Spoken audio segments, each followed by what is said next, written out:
Bonjour à tous, on se retrouve aujourd'hui pour une nouvelle vidéo de Madame Psychogénéalogie. Ça fait un petit moment que je ne suis pas venue vous voir, mais il y a plein de choses qui se bousculent. Aujourd'hui, j'avais très envie de vous partager ou de vous repartager, peut-être certains qui l'ont déjà vu cette vidéo, à travers Ulule notamment, cette vidéo où je parle de la psychogénéalogie. Je vais aller vous décortiquer ce mot pour que vous compreniez bien effectivement comment on travaille, qu'est-ce qui s'y passe et qu'est-ce qu'on peut effectivement trouver comme potentiel, comme blocage et surtout comme levier en termes d'évolution. Donc, je vous partage cette vidéo juste après là et puis on se retrouve après et on en reparle. À tout de suite.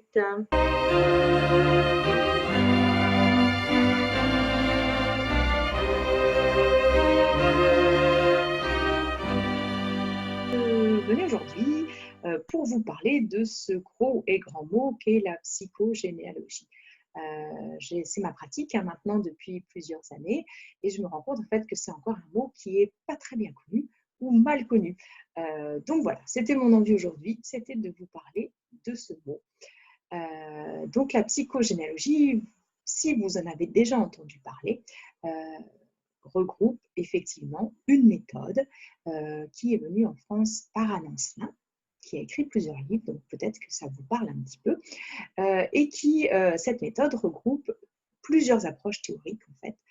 Et le mot psychogénéalogie nous en parle déjà, puisque dans psychogénéalogie, on a deux mots déjà. On a psycho, qui vient de psychologie, de psychothérapie aussi, tous ces mots qui sont en lien avec l'étude, la connaissance de l'être humain, des comportements humains surtout.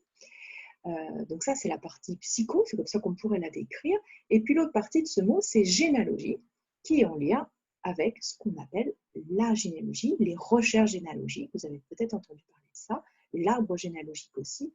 On en entend peut-être plus facilement parler parce que c'est devenu un mot assez populaire aussi, parce qu'on a tous dans nos entourages, dans notre famille, dans nos amis, des gens qui ont déjà fait des recherches en généalogie. Alors quand on dit ça, c'est évidemment aller représenter, structurer qui on est par rapport à sa famille. Il y a plusieurs codes, mais voilà, moi en tant que fille de mon papa et de ma maman et de mes grands-parents au-dessus, effectivement, je peux déjà représenter qui je suis dans un arbre généalogique ou bien dans une représentation graphique qu'on appelle par d'autres mots de la généalogie, du gynosogramme, etc. Tous ces grands mots que moi j'utilise en pratique, mais ce n'est pas tout à fait le moment de vous en parler tout de suite. Donc la psychogénéalogie, c'est cette méthode qui rapproche ces deux concepts-là. La psycho, tout ce qui est en lien avec les comportements humains, les mémoires, les ressentis, les événements de la vie, les phénomènes de groupe, l'affect. Voilà, on va parler de ça et on va l'associer à la généalogie, donc à notre histoire familiale. En psychogénéalogie, on fait effectivement parler de toute l'histoire familiale, mais vue par une seule personne, vous, la personne qui vient en consultation. Alors après, en consultation, c'est individuel ou en groupe. Hein. Il y a plusieurs méthodes aujourd'hui. En tout cas, moi, je propose à chaque fois des pratiques différentes. Mais cette approche de la psychogénéalogie va nous permettre effectivement d'aller explorer notre histoire familiale, mais pas seulement par des dates qu'on pose en généalogie, mais plus loin que ça, par les mémoires, par les ressentis, par les événements de la vie, par les métiers, par vos histoires aussi, les histoires de vie, des fois tristes, hein, comme le deuil, mais aussi c'est l'histoire positive, comme les mariages. Et c'est toutes ces mémoires-là qui vont nous permettre d'aller comprendre certains des comportements de nos ancêtres, de nos aïeux, ceux qui sont vivants, mais aussi ceux qui sont décédés, et de voir quelles sont les résonances avec nous. Et ce mot, cette méthode, la psychogénéalogie, va vous permettre de décortiquer tout ça. Voilà, c'est effectivement ce qu'il y a derrière ce grand mot psychogénéalogie. Voilà, je vous en dirai un peu plus dans d'autres vidéos. C'était juste aujourd'hui pour vous présenter ce mot et puis avec l'idée qu'il devienne de plus en plus populaire parce qu'on a effectivement très envie qu'il soit mieux connu, plus connu et puis surtout que ça résonne en vous et que ça vous donne envie d'aller voir ce qu'il y a derrière ces pratiques, en sachant que ces pratiques sont bien sûr des pratiques de bien-être.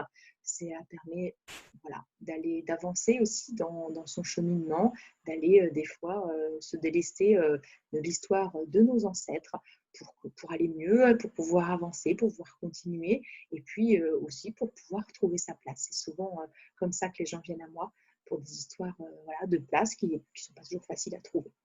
Voilà, aujourd'hui pour la définition de la psychogénéalogie. Je vous remercie.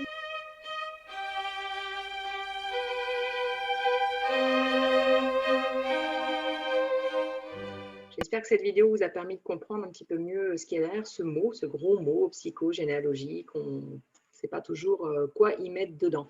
Voilà, donc maintenant que vous avez tout ça entre les mains, je vous invite à faire vos commentaires en bas des vidéos, de poser vos questions s'il y en a. Je vais y répondre du mieux que je peux. Et puis, on va se retrouver aussi maintenant très, très vite. Je vous promets, je vais essayer d'être rapide pour tous les ateliers que je peux vous présenter pour que vous ayez les outils entre les mains pour que vous puissiez faire de chez vous. Voilà, je vous souhaite une très belle journée à tous, plein de lumière et puis à très vite. Merci.